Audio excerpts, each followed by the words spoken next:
அமமுக, நாம் தமிழர் கட்சி இந்த வரிசையில் ஒரு கட்சியாக வேணா அந்த அண்ணாமலையினுடைய கட்சி இருக்குமே தவிர உதயநிதி வெசஸ் அண்ணாமலைங்கிற அளவுக்கு வந்து திமுகவுக்கு போட்டியாகவோ விஜய் வெசஸ் அண்ணாமலைங்கிற அளவுக்கு தாவேகாவுக்கு போட்டியாகவோ அந்த அண்ணாமலையினுடைய கட்சி எந்த காலத்திலையும் வராது. வேறு எவருக்குமே கட்சி தொடங்கி ஒரு 3 வருடங்களில் வந்து ஒரு ஆட்சியில் அமர்வது அப்படிங்கிறதெல்லாம் சாத்தியமே இல்லை. அது விஜய்க்கு சாத்தியமானதற்கு காரணம் அவர் ஒரு பெரிய கொள்கை வீரர்.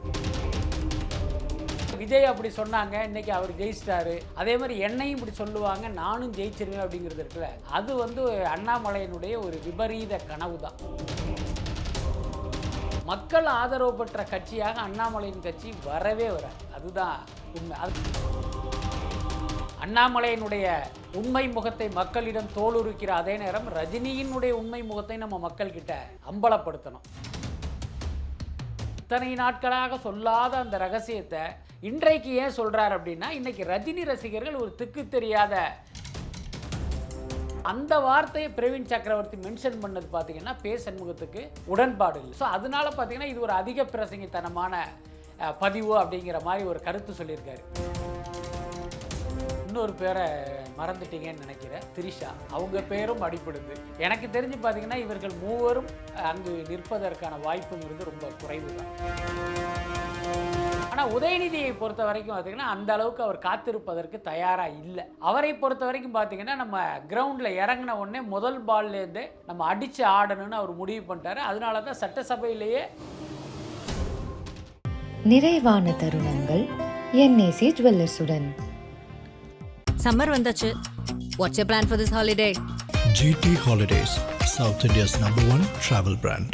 ஆச்சி மசாலா. எந்த சமையலும் ருசி தேடும் ரகசியம். 20 ரூபாய். சிட்டி ஃபாக்ஸ் நேயர்களுக்கு வணக்கம். இன்னைக்கு நம்ம கூட சினிமா விமர்சகர் மற்றும் அரசியல் விமர்சகர் வலைபேச்சு பிஸ்மி அவர்கள் இணைஞ்சிருக்காங்க. வணக்கம் சார். வணக்கம் சார். இன்னைக்கு வந்து பாத்தீங்கன்னா ஜென்ரலா வந்து பொலிட்டிக்கல் அப்படின்னு எடுக்கும்போது வந்து இப்போ கரண்டா பாத்தீங்கன்னா விஜய் வர்சஸ் உதயநிதி அப்படின்னு வந்து இருந்துச்சு.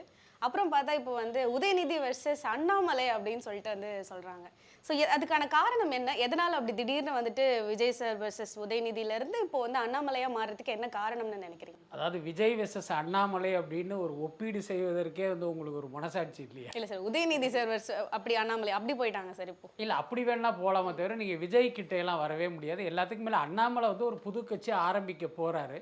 பாஜகவிலிருந்து விலகிட்டார். அடுத்து புதுக்கட்சி தான் ஆரம்பிக்க போகிறாருங்கிறது அது எல்லாருக்கும் தெரிஞ்ச விஷயந்தான். அதே நேரம் அண்ணாமலை துவங்க போகிற அந்த புதிய கட்சி அப்படிங்கிறது தமிழ்நாட்டில் ஏற்கனவே இருக்கிற லெட்டர்பேடு கட்சிகள் இருக்குல்ல, அமமுக, நாம் தமிழர் கட்சி இந்த வரிசையில் ஒரு கட்சியாக வேணா அந்த அண்ணாமலையினுடைய கட்சி இருக்குமே தவிர உதயநிதி வெசஸ் அண்ணாமலைங்கிற அளவுக்கு வந்து திமுகவுக்கு போட்டியாகவோ அல்லது தாவேகா வெசஸ் விஜய் வெசஸ் அண்ணாமலைங்கிற அளவுக்கு தாவேகாவுக்கு போட்டியாகவும் அந்த அண்ணாமலையினுடைய கட்சி எந்த காலத்திலையும் வராது. அதை முதல்ல நம்ம புரிஞ்சுக்கணும். அண்ணாமலை பாஜகவுடைய தமிழ்நாடு தலைவராக இருந்த வகையில் அவருக்கு வந்து ஒரு ஊடக வெளிச்சம் கிடச்சிது. அதை வந்து அவர் கரெக்டாக புரிஞ்சுக்கிட்டாரு. நம்ம எங்கே போனாலும் ஒரு 20 பேர் மைக்கை தூக்கிட்டு வந்துடுறாங்க, நம்ம எதையாவது உளறி கட்டுவோம் அப்படின்ட்டு வாய்க்கு வந்ததை பேசிக்கிட்டு இருந்தார். அதன் மூலமாக அவருக்கு பார்த்திங்கன்னா ஒரு பாப்புலாரிட்டி கிடச்சிது, அவ்வளவுதான். மற்றபடி இவர் கட்சி தொடங்கினா வந்து ஒரு மிகப்பெரிய அரசியல் இயக்கமாக அது மாறும் அப்படிங்கிறதெல்லாம் ஒரு அபத்தமான கற்பனை. அப்படி தான் நான் நினைக்கிறேன். என்னை பொறுத்தவரை அண்ணாமலையினுடைய கட்சிக்கு வந்து இங்கே வந்து செல்வாக்கு இல்லை. நாம் தமிழர் கட்சி எப்படி 234 தொகுதியிலையும் டெபாசிட்டை இழக்கிற ஒரு கட்சியாக இருக்கோ, அந்த கட்சிக்கு போட்டியாக இன்னொரு டெபாசிட்டை பறி கொடுக்குற கட்சியாக வேணால் அண்ணாமலையினுடைய கட்சி இருக்கலாம். அதே சமயம் பார்த்தீங்கன்னா இப்போ அண்ணாமலை வந்து ரொம்ப உறுதியாக ஒரு விஷயம் வந்து சொல்லியிருக்காங்க. என்னன்னா, இப்போது மற்ற கட்சியினர்லாம் வரும், இப்போ தாவேகாவை கூட எடுத்துக்கிட்டா வரும்பொழுது வந்து எல்லாருமே ஒரு பக்கத்தில் வந்து இல்லை அவங்க ஜெயிக்க மாட்டாங்க வரமாட்டாங்க அப்படி தான் சொல்லிட்டு இருந்தாங்க. அதே மாதிரி எனக்கும் நிறைய பேர் சொல்ல வாய்ப்பு இருக்குது, ஆனால் நிச்சயம் ஜெயிச்சு காட்டுவேன் அப்படிங்கிற மாதிரியான விஷயத்த சொல்லியிருக்காங்க சார். அந்த விஷயத்தை எப்படி பார்க்குறீங்க சார்? அதாவது என்ன சொல்கிறதுன்னா, உயர உயர பறந்தாலும் ஊர்க்குருவி பருந்தாகாதுன்னு ஒரு பழமொழி இருக்குது, நம்ம ஊர் பக்கம் சொல்லுவாங்க. அதனால் இவர் என்னதான் இப்படியெல்லாம் கூவினாலும் இவரெல்லாம் விஜயாகிட முடியாது. அதுக்கு அடுத்து வேறு எவருக்குமே கட்சி தொடங்கி ஒரு 3 வருடங்களில் வந்து ஒரு ஆட்சியில் அமர்வது அப்படிங்கிறதெல்லாம் சாத்தியமே இல்லை. அது விஜய்க்கு சாத்தியமானதற்கு காரணம் அவர் ஒரு பெரிய கொள்கை வீரர். அவர்கிட்ட பார்த்திங்கன்னா ஒரு தமிழ்நாட்டையே புரட்டி போடுகிற ஒரு ப்ரோக்ராம் இருக்குன்னா கிடையாது. விஜய் அடிப்படையில் வந்து ஒரு சினிமா நடிகர். ரஜினியை விட ஒரு உச்சத்தில் இருக்கிற ஒரு நடிகராக இருக்கும்போதே அரசியலுக்கு டிரான்ஸ்ஃபர் ஆகிறாரு. அவருடைய அந்த வெறிபிடித்த ரசிகர் கூட்டம் இன்றைக்கு அவருக்கு அரசியலில் ஒரு பெரிய வெற்றியை கொடுத்துருக்காங்க. இது விஜய் போன்ற அல்லது விஜய் என்ற நடிகருக்கு மட்டுமே சாத்தியமாகிற ஒரு விஷயந்தான். அதனால் விஜய் அப்படி சொன்னாங்க, இன்றைக்கி அவர் ஜெயிச்சிட்டாரு, அதே மாதிரி என்னையும் இப்படி சொல்லுவாங்க, நானும் ஜெயிச்சிருவேன் அப்படிங்கிறது இருக்குல்ல, அது வந்து அண்ணாமலையினுடைய ஒரு விபரீத கனவு தான். இன்னும் சொல்லப்போனால் 100 வருடம் ஆனாலும் அண்ணாமலை நினைப்பது நிச்சயமாக தமிழ்நாட்டில் நடக்காது. நான் ஏன் இப்படி சொல்கிறேன்னா, அண்ணாமலைக்கு பார்த்திங்கன்னா இப்போ விஜய் மாதிரி ஒரு பெரிய சினிமா பிரபலம், அந்த சினிமாவை பார்த்து திரண்ட கூட்டம் வந்து அண்ணாமலை பின்னால் கிடையாது. மிஞ்சி போனால் சில ஆயிரங்கள் லட்சங்கள் வேணால் இருக்கலாம். அதுக்கடுத்து தமிழ்நாட்டு மக்களுடைய அந்த பொது பார்வையில் அண்ணாமலை யாருன்னு பார்த்தா, அண்ணாமலை பார்த்திங்கன்னா ஒரு மதவாத கட்சியினுடைய தமிழ்நாடு தலைவராக இருந்தவர். ஏன்னா திருப்பரங்குன்ற விவகாரம் உட்பட அண்ணாமலை உதிர்த்த கருத்துக்கள் எல்லாமே தமிழ்நாட்டினுடைய மத நல்லிணக்கத்துக்கு எதிரானவை. அப்படிப்பட்ட ஒருத்தருக்கு தமிழ்நாட்டில் வந்து மக்கள் இடம் கொடுப்பாங்கன்னு நினைக்கிறது இருக்குல்ல, அது ஒரு மிகப்பெரிய கற்பனை. வேணால் இந்த ஒரு இந்து ஏதோ ஒரு கட்சி, இந்த அர்ஜுன் சம்பத் மாதிரி ஒருத்தர் கட்சி வச்சுருக்காரு, அந்த பேர் கூட ஞாபகத்தில் இல்லை, அந்த மாதிரி ஒரு நபராக வேணால் அண்ணாமலை தமிழ்நாட்டு அரசியலில் காலந்தள்ள முடியுமே தவிர, மற்ற திமுக அதிமுக தாவேகா மாதிரி ஒரு கட்சியாக நம்ம வளர்ந்துட முடியும் அப்படின்னு நினைக்கிறதே பார்த்திங்கன்னா அது ஒரு சரியான விஷயம் இல்லைன்னு தான் நினைக்கிறேன். பிஜேபியிலேருந்து விலகுறேன் அப்படின்னு சொன்னதுக்கப்புறம் இந்த மாதிரி நான் ஒரு கட்சி துவங்க போகிறேன், அதுக்கு வாய்ப்பு இருக்குது அப்படின்னு சொன்னதுக்கப்புறம் பார்த்தீங்கன்னா அவங்களோட ஒரு இணையதளம் ஒன்று கொடுத்துருக்காங்க. அதில் வந்துட்டு அந்த 1 மணி நேரத்திலேயே வந்துட்டு 1 லட்சத்துக்கும் மேலான உறுப்பினர்கள் வந்துட்டு அவங்க கிட்ட ஜாயின் பண்ணியிருக்காங்க அப்படின்னு வந்து சொல்கிறாங்க சார். அதே சமயம் அவர் சொல்லும்பொழுது வந்து எப்படி சொல்கிறாங்கன்னா, தமிழகத்தில் வந்து என்னை வந்து தமிழகத்தையும் என்னையும் வந்து ஒப்பிட்டு பார்க்கவே பிரித்து பார்க்கவே முடியாது. ஏன்னா நான் பிறந்ததுலேருந்தே வந்துட்டு அம்மா அப்பாலேருந்து எல்லாருமே இங்கேயே தான் இருந்திருக்காங்க. ஸோ எனக்கும் தமிழ்நாட்டுக்கு உள்ள கனெக்ஷன் வந்து ரொம்பவே ஜாஸ்தியான ஒரு விஷயம். ஸோ அதனால கண்டிப்பாக எனக்கு ஒரு வாய்ப்பு இருக்குது அப்படிங்கிற மாதிரியும் சொல்கிறாங்க. அதே சமயம் இந்த 1.5 லட்சத்துக்கும் மேலான உறுப்பினர்கள் வந்துட்டு ஜாயின் பண்ணுறாங்க அப்படிங்கிற ஒரு விஷயத்தை எப்படி பார்க்குறீங்க? அதில் வந்து முதல்ல எனக்கு வந்து நம்பிக்கை இல்லை, அதனுடைய உண்மைத்தன்மை மீதே நமக்கு ஒரு சந்தேகம் இருக்குது. ஏதோ ஒரு வெப்சைட்டில் வந்து எல்லாரும் பதிவு பண்ணதை வச்சு அவர் சொல்கிறாரு. அப்படியே உண்மையாக இருந்தாலும் இந்த சில லட்ச உறுப்பினர்களை வைத்துக்கொண்டு ஒரு கட்சியால் வந்து இங்கே சர்வைவல் பண்ணிட முடியாது. என்ன அதுக்கு அடுத்து அண்ணாமலை பின்னால் யார் வருவா அப்படின்னா, இன்றைக்கு பாஜகவில் இருக்கிற சில பேர் வேணால் வருவதற்கு வாய்ப்பு இருக்குது. அவங்க யார் அப்படின்னா, அண்ணாமலை தமிழ்நாடு பாஜக தலைவராக இருக்கும்போது நமக்கு ஏதாவது பதவி கிடைக்கும், அண்ணாமலை நமக்கு ஏதாவது ஒரு பதவி தருவாருங்கிற நம்பிக்கையில் ஒரு கூட்டம் அந்த கட்சிக்குள்ளார போனாங்க. அப்படி போன சிலருக்கு அண்ணாமலையால் வந்து பதவிகள்லாம் கிடச்சிருக்கும். இப்போ நயினார் நாகேந்திரன் வந்த பிறகு அவர் செஞ்ச முதல் வேலை என்னென்னா, அண்ணாமலையுடைய ஆட்கள் எல்லாத்தையுமே பதவியை பிடுங்கினது தான். அப்போ அண்ணாமலை பாஜக விட்டு போன பிறகு அண்ணாமலையின் ஆதரவாளர்கள் பாஜகவில் இன்னும் அனாதையாக இருக்காங்க. அந்த அனாதை கூட்டம் இன்றைக்கு அண்ணாமலையினுடைய புது கட்சிக்குள்ளே வேணால் வருவதற்கு வந்து அவங்க பதிவு பண்ணியிருப்பதற்கு வாய்ப்பு இருக்குது. பட் என்ன இருந்தாலும் மக்கள் ஆதரவு பெற்ற கட்சியாக அண்ணாமலையின் கட்சி வரவே வராது, அதுதான் உண்மை. அதுக்கப்புறம் நான் தமிழ்நாட்டில் பிறந்தவன் அப்படின்னு அவர் சொல்கிறார். ஹெச் ராஜாவும் தமிழ்நாட்டில் பிறந்தவர் தான். அதனால் தமிழ்நாட்டின் மீது பாசம் கொண்டவராக அவர் எடுத்துக்க முடியாது. தமிழ்நாட்டு மக்கள் ஹெச் ராஜாவை விரும்புகிறாங்கன்னு நம்ம எடுத்துக்க முடியாது. அதுக்கடுத்து நீங்கள் கட்சிக்கு வரணும் அப்படின்னா தமிழ்நாட்டில் பிறந்ததுங்கிறது ஒரு தகுதியே கிடையாது. ஏன்னா அதுக்கு பெரிய உதாரணம் ரஜினிகாந்த். என்ன கர்நாடகாவை சேர்ந்த ரஜினிகாந்த் தமிழ்நாட்டில் கட்சி தொடங்குவதற்கு ரெடியாக இருந்தார். அவர் பின்னால் திரள்வதற்கு இங்கே ஒரு பெரிய கூட்டம் தயாராக இருந்தது. அதனால் அதெல்லாம் இங்கே வந்து ஒரு பெரிய தகுதி கிடையாது. பட் அண்ணாமலை அவர்களுமே சொல்லியிருக்காங்க. ஏன்னா அதுக்கு அடுத்த விஷயம் பார்த்தீங்கன்னா, இன்றைக்கி தமிழ்நாட்டில் பல குற்றச்செயல்கள் நடக்குது, கொலை நடக்குது, கொள்ளை நடக்குது, சிறுமிகள் எல்லாம் பாலியல் ரீதியாக சீரழிக்கிற கூட்டமெல்லாம் இருக்குது. அவர்களும் தமிழ்நாட்டில் பிறந்தவர்கள் தான்.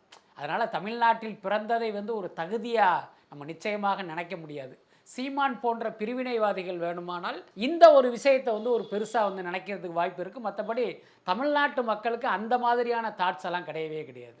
அண்ட் வந்து அவங்க சொல்லியிருக்காங்க என்னென்னா, 2020 வந்துட்டு ரஜினிகாந்த் சார் வந்து கட்சி ஆரம்பிக்கிறேன் அப்படின்னு சொல்லும்பொழுது என்னையுமே வந்து கூப்பிட்டாரு, நான் தான் அந்த டைம் வரல அப்படின்னு வந்து சொல்லிட்டேன் அப்படின்னு.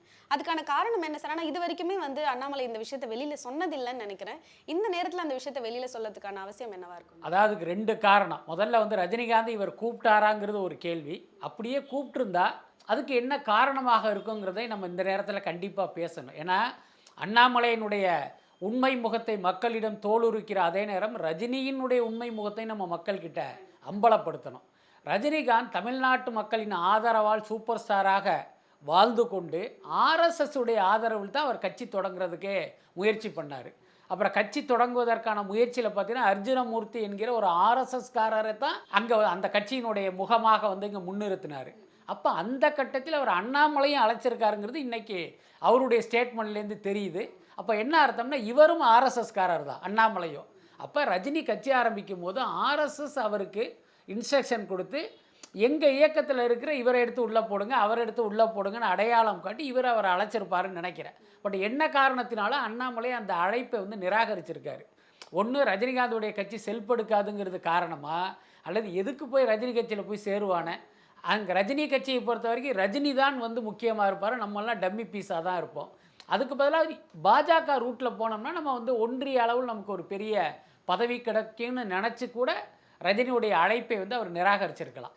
அதுக்கப்புறம் இன்றைக்கு, அதாவது இத்தனை நாட்களாக சொல்லாத அந்த ரகசியத்தை இன்றைக்கு ஏன் சொல்கிறார் அப்படின்னா, இன்றைக்கி ரஜினி ரசிகர்கள் ஒரு திக்கு தெரியாத ஒரு சூழலில் தான் இருக்காங்க. ரஜினிகாந்த் கட்சி ஆரம்பிக்கலை, எந்த பக்கம் போகிறதுன்னு தெரியல, இவர் எல்லாருக்கும் நண்பராக இருக்கார். அப்போ எந்த கட்சிக்கு ஓட்டு போடுறதுன்னு தெரியாத ஒரு மனநிலையில் தான் ரஜினி ரசிகர்களே இருக்காங்க. அவர்களை பொறுத்த வரைக்கும் இன்றைக்கி விஜய் அவர்களுடைய எதிரி, விஜய் ரஜினியினுடைய எதிரி. அதனால் நம்ம தாவேகாவுக்கு எதிரான ஒரு நிலைப்பாட்டில் இருக்கணும்னு இருக்காங்க.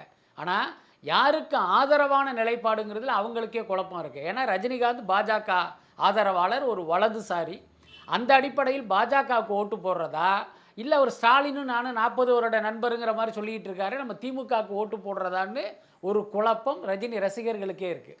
அப்போ இன்றைக்கி அண்ணாமலை என்ன கணக்கு போகிறாருன்னா, இந்த மாதிரி தெரிஞ்சுக்கிட்டு இருக்கிற இந்த கூட்டத்தை நம்ம பக்கம் இழுக்கணும் அப்படின்னா இப்படி ஒரு மேட்டரை எடுத்து போடுவோன்னு ரஜினிகாந்த் என்னை கூப்பிட்டாரு அப்படின்னு ஒரு ஃப்ளாஷ்பேக்கை தூக்கி போடுறாரு. அப்போ ரஜினி ரசிகர் என்ன நினைப்பான், நம்ம தலைவரே இவரை கூப்பிட்டுருக்காரு அப்படின்னா இவருக்கும் அவருக்கும் ஒரு பெரிய நட்பு இருக்குது போல இருக்குது, இவர் மேலே அவருக்கு ஒரு நம்பிக்கை இருக்குது போல இருக்குது, இப்போ ஆரம்பிக்கிற இந்த கட்சிக்கு ரஜினியுடைய ஆதரவு இருக்குது போல இருக்குன்னு நினச்சிட்டு ரஜினி ரசிகர்கள் தன் பின்னால் வருவாங்க அப்படின்னு இவர் கணக்கு போடுறாரு. ஆனால் கடந்த காலத்தில் பாஜக என்கிற தேசிய கட்சியின் தலைவராக இருந்தே உங்களால் ஜெயிக்க முடியல, நீங்கள் தோற்று போயிருக்கீங்க. அதனால் இன்றைக்கி அந்த கட்சியிலிருந்து விலகி வந்த நிலையில் நீங்கள் ஆரம்பிக்கிற கட்சிக்கு என்னதான் ரஜினி ரசிகர்களுடைய ஆதரவு இருந்தாலும் இங்கே நிச்சயமாக அந்த கட்சி செல்ஃப் எடுக்காது. கண்டிப்பாக சார். அதே சமயம் உங்களோட ராஜினாமா கடிதத்தை உடனே எடுத்துக்கிட்டாங்க அப்படின்னு சொல்கிறாங்க. இதுக்கு முன்னாடியே பேச்சுவார்த்தை நடந்திருக்கும்னு நினைக்கிறீங்களா சார், இந்த மாதிரி அவங்க கட்சியிலேருந்து விலகிறத பற்றி? இல்லை, அவரே சொல்லியிருக்காரு, கிட்டத்தட்ட டிசம்பர் 20ஆம் தேதியே நான் அந்த கட்சியிலிருந்து விலகிற முடிவை எடுத்துட்டேன். அதுக்கப்புறம் தேர்தல் வர்றதுனால தேர்தலை முடிச்சுட்டு அங்கிருந்து விலகலாம் அப்படிங்கிற மாதிரி முடிவு பண்ணதாக அவர் குறிப்பிடுறாரு. கிட்டத்தட்ட எனக்கு தெரிஞ்சு என்னென்னா, அந்த நயினார் நாகேந்திரனுக்கு பதவி கொடுத்தாங்களே, அண்ணாமலையை தூக்கிட்டு நயினாருக்கு பதவி கொடுக்கும்போதே இவர் இந்த முடிவை எடுத்திருப்பார். இந்த முடிவை எடுத்தது மட்டும் இல்லை, அதை மேலிடத்துக்கும் அவர் தெரிவிச்சிருப்பார். அவங்க இவரை கொஞ்சம் ஆஃப் பண்ணியிருப்பாங்க. என்ன ஆஃப் பண்ணியிருப்பாங்க அப்படின்னா, அந்த தேர்தல் எடப்பாடியால் தான் இவர் தூக்குறாங்க. அதிமுக பாஜகவோட கூட்டணி அமைக்கணும்னா அவங்க போட்ட ஒரே கண்டிஷன், அண்ணாமலை தமிழ்நாடு பாஜகவுடைய தலைவராக இருக்கக்கூடாது. ஸோ அந்த அடிப்படையில் தான் இவரை தூக்கிட்டு நெய்னாரை போடுறாங்க. அப்போ இவர் என்னன்னு கேட்டால் ஆஃப் பண்ணியிருப்பாங்க, தேர்தல் முடிகிற வரைக்கும் கொஞ்சம் வெயிட் பண்ணுங்கள், அதுக்கப்புறம் நயினார் நாகேந்திரனை தூக்கிட்டு உங்களுக்கே தலைவர் பதவி தர்றேன்னு ஒரு நம்பிக்கையை கொடுத்துருப்பாங்க. ஸோ அதன் காரணமாக கூட இவ்வளவு நாள் அவர் நீடிச்சிருக்கலாம். இப்போ அவருக்கு தெரிஞ்சிருச்சு, பாஜகவுக்கு நமக்கு மீண்டும் தலைவரானாலும் அதுக்கு பெரிய எதிர்காலம் இல்லை, எந்த காலத்திலும் தமிழ்நாட்டில் பாஜக வளராது. அப்போ நம்ம வேற ஒரு தனி கட்சி ஆரம்பித்தா ஏதோ ஒரு வகையில் இங்கே சர்வைவல் பண்ணிடலாங்கிற முடிவில் இந்த திட்டத்துக்கு வந்திருக்கு. ஆனால் அவங்க சொல்லும் போது எப்படி சொல்லியிருக்காங்கன்னா, 6 வருஷமாக இது என்னோட கனவு, நான் அதாவது அரசியலுக்கு வர்றதுக்கு முன்னாடியே எனக்கு தனி கட்சி ஆரம்பிக்கணும்னு ஒரு ஆசை இருந்துச்சுன்னு சொல்லியிருக்காங்க. அப்போ இந்த 6 வருஷத்துக்கு முன்னாடியே அவருக்கு அந்த கனவு இருந்து அதுக்கப்புறம் தான் அவங்க பிஜேபியில் ஜாயின் பண்ணியிருப்பாங்க. இல்லை, நம்ம கேட்குறது என்னன்னா, உங்களுக்கு தனி கட்சி ஆரம்பிப்பது தான் கனவு அப்படின்னா நீங்கள் ஆடு மேய்ச்ச காலத்திலேயே ஆடுகளை பட்டியலை கட்டிட்டு அப்படியே கட்சியை தொடங்கியிருக்கலாமே, ஏன் தொடங்கலை? அப்போ அண்ணாமலைக்கு ஒரு ப்ரோக்ராம் இருக்குது. நம்ம அன்றைக்கு தனி கட்சி ஆரம்பித்தா கண்டிப்பாக அங்கே செல்ஃப் எடுக்காது, ஒரு நபர் கட்சியாக அது மாறிவிடுகிற ஆபத்து இருந்தது. அப்போ அவர் என்ன பிளான் பண்ணியிருப்பாருன்னா, பாஜக மாதிரி ஒரு ஒன்றியத்தை ஆள்கிற கட்சிக்குள்ளார போய் அங்கு ஒரு செல்வாக்கான பதவியை பிடித்து அதன் மூலமாக தன்னுடைய செல்வாக்கையும் பணத்தையும் நல்லா டெவலப் பண்ணிவிட்டு அதுக்கப்புறமா நம்ம கட்சி தொடங்குவோன்னு கூட அந்த ரூட்டை அவர் எடுத்திருக்கலாம். இப்போ அவரே சொல்கிற மாதிரி 6 வருஷத்துக்கு முன்னையே ஏன் அந்த முயற்சியை எடுக்கலை அப்படின்னா இதுதான் காரணமாக எனக்கு தோன்றுது. உங்களோட கணிப்பு படி தமிழக மக்களோட ஆதரவு எந்த அளவுக்கு அண்ணாமலை அவர்களுக்கு இருக்கும்னு நினைக்கிறீங்க? 0 தான். என்ன, அது இன்னொரு முறை கூட நம்ம சொல்லலாம். என்ன காரணம்னா, பாஜக மீது தமிழ்நாட்டு மக்களுக்கு ஒரு தீராத வெறுப்பு இருக்குது. அது இன்னும் 100 வருடமானாலும் அந்த வெறுப்பு அகழ்வதற்கு வாய்ப்பே இல்லை, அதுதான் உண்மை. அப்போ பாஜகவினுடைய தமிழ்நாடு தலைவராக, பாஜகவின் தமிழக முகமாக இருக்கிற அண்ணாமலைக்கு வந்து மக்கள் எப்படி வந்து உங்களுக்கு ஆதரவு கொடுப்பாங்க? அதுதான் முக்கியமான கேள்வி. எல்லாத்துக்கும் மேலே தமிழ்நாட்டு மக்களை பொறுத்த வரைக்கும் மத நல்லிணக்கம் அப்படிங்கிறதுல ரொம்ப ரொம்ப உறுதியாக இருப்பாங்க. ஆனால் பாஜக மதத்தை வைத்து மக்களை பிளவுபடுத்துகிற ஒரு கட்சி, மதத்தை வைத்து நம் நாட்டில் இரத்த ஆறு ஓட வைத்த ஒரு கட்சி. அந்த கட்சியின் முகமாக இருந்த ஒருத்தருக்கு மீது மக்கள் வந்து எப்படி நம்பிக்கை வைப்பாங்க? இன்றைக்கி அவர் சொல்கிறாரு, ஒரு மதசார்பற்ற கட்சியை ஆரம்பிக்குவேன் அப்படின்னு சொல்கிறாரு. நேற்று வரைக்கும் மதவாதம் பேசிட்டு ஒரு மதவெறி பிடித்தவராக உங்களை அடையாளம் காட்டிட்டு இப்போ வந்து நாங்கள் வந்து மதசார்பற்ற கட்சி அப்படின்னா மக்களை நம்ம முட்டாள்களா உங்கள் பேச்சை நம்புறதுக்கு? அதனால் எனக்கு தெரிஞ்சு அண்ணாமலைக்கு தமிழ்நாட்டில் எதிர்காலம் இல்லை. வேணா அப்படி கர்நாடகா, மகாராஷ்டிரா, ஊபி, குஜராத்னு போனால் அவர் பொழைச்சிக்கிறதுக்கு வாய்ப்பு இருக்குது. சரி, இப்போ ரீசெண்டாக பார்த்தீங்கன்னா பிரவீன் சக்கரவர்த்தி அவர்களுக்கு வந்துட்டு ராஜ்யசபாவில் வந்துட்டு எம்பி சீட் கொடுத்துருந்தாங்க. அதுக்கு வந்து நன்றி தெரிவிக்கும் வகையில் வந்து அவர் பண்ண ஒரு ட்விட்டில் வந்து பார்த்தீங்கன்னா அதாவது துணை கட்சி எல்லாரையுமே வந்துட்டு ஒரு நன்றி தெரிவிக்கும் விதத்தில் வந்து போட்டிருப்பாங்க. அதுக்கு திருமாவளவன் அவர்களும் சிபிஎம் அவர்களுமே வந்துட்டு ஒரு கண்டனம் வந்து தெரிவிச்சிருக்காங்க. எங்கள் பேர் அதில் குறிப்பிட்டது வந்துட்டு அதிக பிரசங்கத்தனமாக வந்து எங்களுக்கு படுது அப்படின்ற மாதிரி சொல்லியிருக்காங்க. எதனால் அந்த ஒரு பதிவை அவங்க சொல்லியிருக்காங்கன்னு நினைக்கிறீங்க சார்? அதாவது பார்த்தீங்கன்னா சண்முகம் அவர்கள் வந்து இந்த வார்த்தையை குறிப்பிட்டு வந்து ஒரு ட்வீட் போட்டிருக்காரு. அதுக்கு என்ன காரணம் அப்படின்னா, பிரவீன் சக்கரவர்த்தி என்ன பண்ணியிருக்காரு அப்படின்னா, காங்கிரஸ், விசிகா, ஐயுஎம்எல் இடதுசாரி கூட்டணி சார்பாக அப்படின்னு ஒரு வார்த்தையை வந்து அவர் குறிப்பிட்டிருக்காரு. நீங்கள் பார்த்தீங்கன்னா விடுதலை சிறுத்தைகள் கட்சி, காங்கிரஸ் கட்சி, ஐயுஎம்எல்லாம் தாவேகா அமைச்சரவைக்குள்ளே போயிட்டாங்க. அந்த கட்சிகளை வேணால் நீங்கள் தாவேகா கூட்டணிக்குள் இருக்கிற கட்சிகளாக நீங்கள் குறிப்பிடலாம், அது சரியானதும் கூட. ஆனால் இடதுசாரிகளை பொறுத்தவரை மார்க்சிஸ்ட் கம்யூனிஸ்ட் கட்சியும் இந்திய கம்யூனிஸ்ட் கட்சியும் நிபந்தனையின் அடிப்படையில் வெளியிலிருந்து ஆதரிக்கிறாங்க. அப்போ அவங்க வந்து தாவேகா கூட்டணிக்குள் போகலை. ஸோ அந்த வார்த்தையை பிரவீன் சக்கரவர்த்தி மென்ஷன் பண்ணது பார்த்திங்கன்னா சண்முகத்துக்கு உடன்பாடு இல்லை. ஸோ அதனால பார்த்திங்கன்னா இது ஒரு அதிக பிரசங்கித்தனமான பதிவு அப்படிங்கிற மாதிரி ஒரு கருத்து சொல்லியிருக்காரு. இது ஒரு பக்கம் இருந்தாலும் தங்களுக்கு கிடைக்க வேண்டிய அல்லது தங்களுக்கு கிடைத்த அந்த ராஜ்யசபா எம்பி பதவியை தாவேகா கட்சி வந்து காங்கிரஸுக்கு தாரை வார்த்தது பார்த்திங்கன்னா ஒரு மிகப்பெரிய காமெடியாக இருக்குது. பொதுவாகவே நம்ம ஊர் பக்கம் சொல்லுவாங்க, இந்த வீடு வாடகைக்கு பிடிச்சி கொடுத்தா புரோக்கருக்கு வந்து நம்ம ஒரு கமிஷன் கொடுப்போம். அதே மாதிரி அந்த இடைத்தரகர்களுக்கு எப்பயுமே கமிஷன் கொடுப்போம். ஸோ அந்த மாதிரி பிரவீன் சக்கரவர்த்தி தான் காங்கிரஸுக்கும் தாவேகாவுக்கும் ஒரு கூட்டணி ஏற்படுவதற்கு ஒரு பாலமாக இருந்து செயல்பட்டார். ஒரு காரணகர்த்தா அவர். தேர்தலுக்கு முன்பு அது நடக்கலை, தேர்தலுக்கு பிறகு அவருடைய ஆதரவில் இன்றைக்கி ஆட்சி அமைச்சிருக்காங்க. ஸோ இப்படி ஒரு விஷயம் நடப்பதற்கு ஒரு பாலமாக அல்லது ஒரு இடைத்தரகராக இருந்ததால் இந்த புரோக்கர் சார்ஜ் மாதிரி இவருக்கு அந்த ராஜ்யசபா பதவியை எம்பி பதவியை கொடுத்துட்டாங்களோன்னு நமக்கு தோணுது. என்ன காரணம் அப்படின்னா, தாவேகா தேர்தலை சந்தித்து இன்றைக்கி பார்த்தீங்கன்னா நீங்கள் தமிழ்நாட்டில் ஆளுங்கட்சி ஆயிட்டீங்க.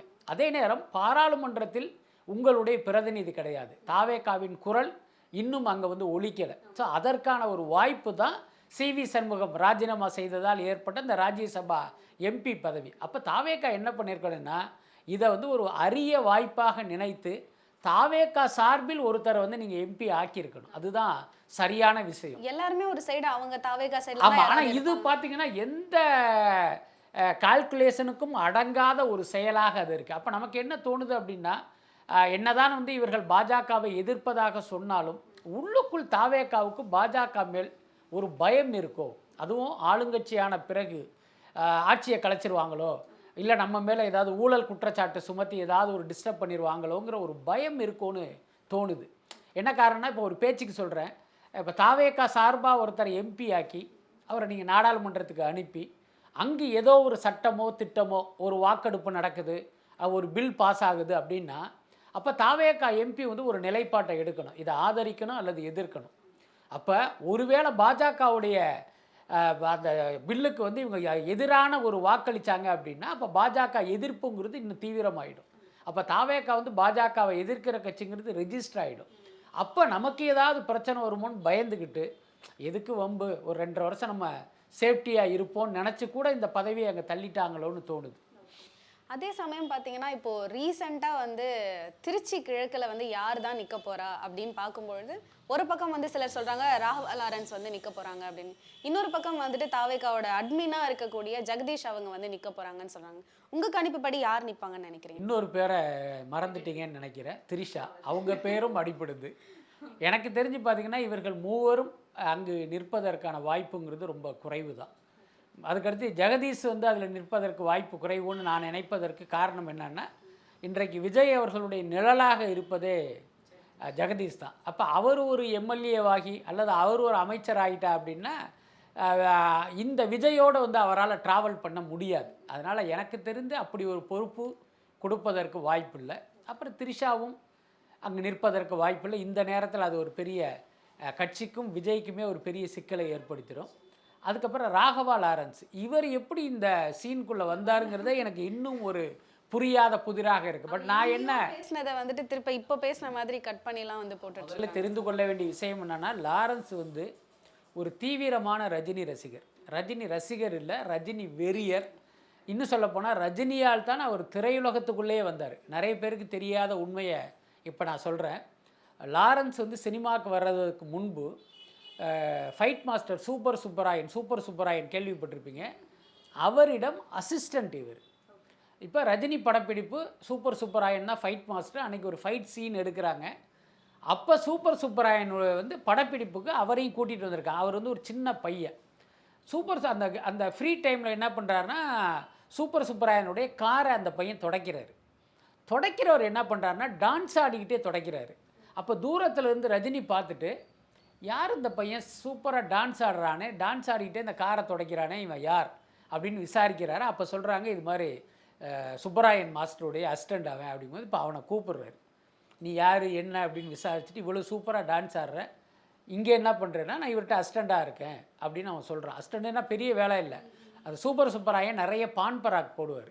அந்த டப்பாவை எடுத்துகிட்டு வர்ற பையன்தான் லாரன்ஸ். அப்போ ரஜினி என்ன சொல்கிறார், நாளைக்கு நீ என் வீட்டுக்கு வான்னு அந்த பையனை வர வச்சு, இவரே டான்சர்ஸ் யூனியனில் அவருக்கு பணம் கட்டி மெம்பராக சேர்த்து விட்டு, அதுக்கப்புறம் அவர் குரூப் டான்ஸர் ஆகி அப்புறம் டான்ஸ் மாஸ்டர் ஆகி இன்றைக்கி பெரிய ஹீரோவாக இருக்கார். எதுக்கு சொல்கிறேன்னா, லாரன்ஸுடைய வாழ்க்கையில் வந்து விளக்கேற்றி வச்சதே ரஜினி. அந்த நன்றி விசுவாசம் இன்றைக்கும் லாரன்ஸ் கிட்டே இருக்குது. ஆனால் ரஜினி ரசிகர்களுக்கு விஜய் ரசிகர்களுக்கு இன்றைக்கி என்ன நடக்குதுன்னு தெரியும்.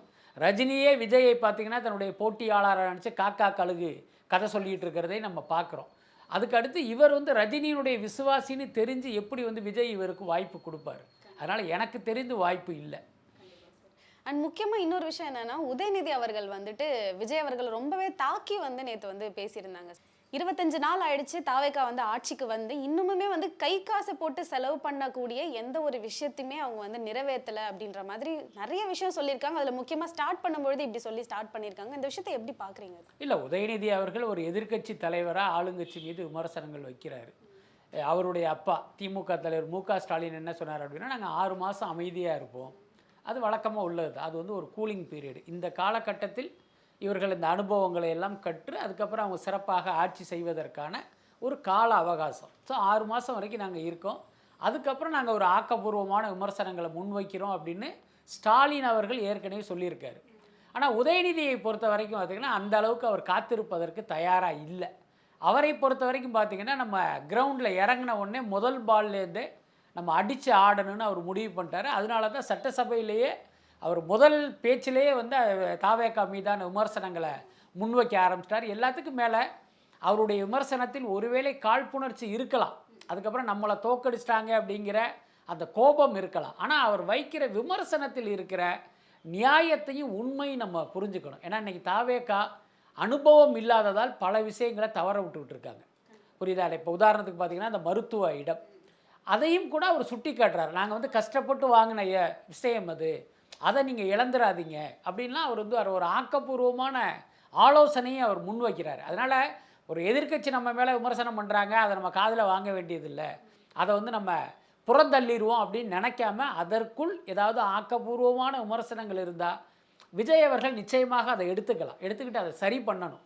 என்ன காரணம் அப்படின்னா, இன்றைக்கி தாவேக்கா அமைச்சர்கள் பல பேருக்குன்னு சொல்ல முடியாது, அத்தனை பேருக்கும் கூட நம்ம சொல்லலாம், அனுபவம் கிடையாது. இப்போ ஒரு துறையின் அமைச்சராக ஒருத்தர் போய் உட்கார்ந்துருக்கார் அப்படின்னா இந்த துறையினுடைய கடமை என்ன, இந்த துறையில் வந்து நம்ம செய்ய வேண்டிய விஷயம் என்ன, எதெல்லாம் செய்யக்கூடாதுங்கிறதே அவர்களுக்கு புரிஞ்சிருக்காது. அதுக்கு பெரிய உதாரணம் தூத்துக்குடி எம்எல்ஏவும் மீன்வளத்துறை அமைச்சரான ஸ்ரீநாத்துடைய சமீபத்திய அந்த பேட்டிகள்லாம் பார்த்துருப்பீங்க. அவர்கிட்ட போய் கச்சத்தீவு குறித்து கேட்குறாங்க, நோ கமெண்ட்ஸ்ட்டு போகிறாரு. ஸோ இந்த லட்சணத்தில் தான் தாவேக்காவுடைய அமைச்சர்கள் இருக்காங்க. ஸோ அப்படி இருக்கும்போது இந்த மாதிரி எதிர்க்கட்சி தலைவர்கள், எதிர்க்கட்சியை சேர்ந்தவர்கள் ஒரு விமர்சனத்தை முன்வைக்கும் போது அதை வந்து நீங்கள் கொஞ்சம் காதில் வாங்கணும். இவர் சொல்கிறாரு, இது வந்து காழ்ப்புணர்ச்சியில் சொல்கிறாரா, உண்மையான அக்கறையில் சொல்கிறாரா, ஒருவேளை இது உண்மையிலே நம்ம தப்பு பண்ணியிருக்கோமா, அதை அவங்க சுட்டி காட்டுறாங்களாங்கிறத பார்த்துட்டு அதை நீங்கள் சரி பண்ணிக்கணும். அதனால் உதயநிதியினுடைய விமர்சனத்தை வந்து நம்ம புறந்தள்ள வேண்டிய அவசியம் இல்லை. நிறைவான தருணங்கள் என்ஏசி ஜுவல்லர்ஸுடன். சம்மர் வந்தாச்சு. What's your plan for this holiday? GT Holidays, South India's #1 travel brand. Aachi Masala எந்த சமையலும் ருசி தேடும் ரகசியம் 20 ரூபாய்.